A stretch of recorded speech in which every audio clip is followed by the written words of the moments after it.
All right, it's about 29 degrees out. I got 12 inches of snow coming tonight. I got to change the oil in the snowblower. Hey, my name's Tony Marchand. I own Homeowner Repair. I'm going to show you how to change the oil in your Toro 828 Power Max snowblower. First thing you're going to want to do is start your snowblower up, let it get warm for a couple of minutes so that the oil gets warm inside the engine. That way you can get it all out of the motor easily. First thing you're going to want to do is loosen the oil cap. So to remove this bolt right here, you're going to need a 13 millimeter wrench. There's two indentations on the tube coming off of the motor. There's one here and another on the back side. So you're going to take your wrench and you're going to put it in like that. If you don't have a 13 mil, you could probably get an adjustable wrench. So what I'm going to do is the tire is kind of in the place. So I've got a couple of solo cups here that I'm going to fill with oil. And once I get the oil into the snowblower, I'll put the old oil back in one of my old jugs. Okay, so I'm going to crack that 10 millimeter loose. All right.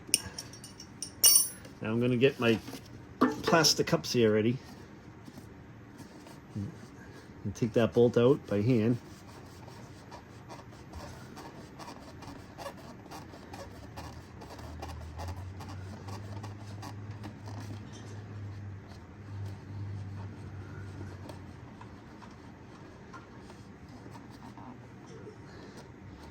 And you can see the oil coming out.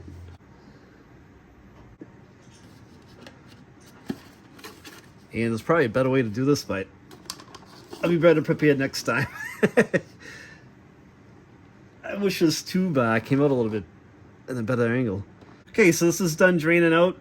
There's a little washer on this bolt that goes back in. Make sure the washer is on there. Then catch it by hand first.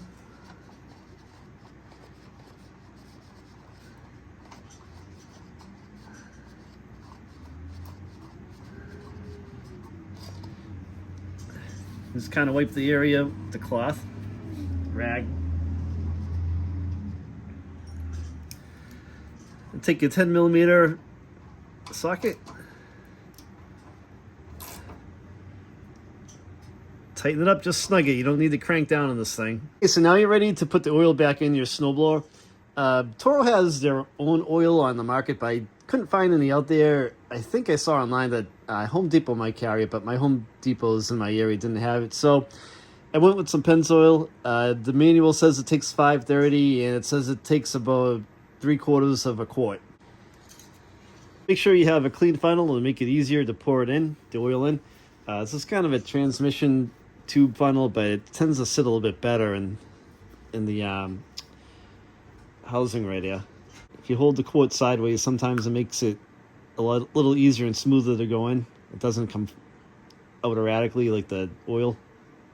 A little trick for you.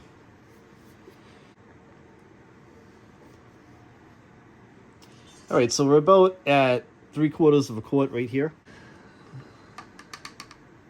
So now we're going to check the oil level. Make sure you wipe any oil off your dipstick. Put it down in. Screw it into place, make sure it's seated. Pull it out. Actually, we're right where we want to be. So you can see that it ends right on the money, right on that high mark right there. So there's a mark here, and the high mark is right there. So if you're pretty close to the high mark, you should be good. If you're not even on the stick, you add a little more in. But that was 3/4 of a quart. So that's all there really is to it. This is something easy you can do in your driveway. I recommend doing it right in the fall before you're going to need your snowblower for the season.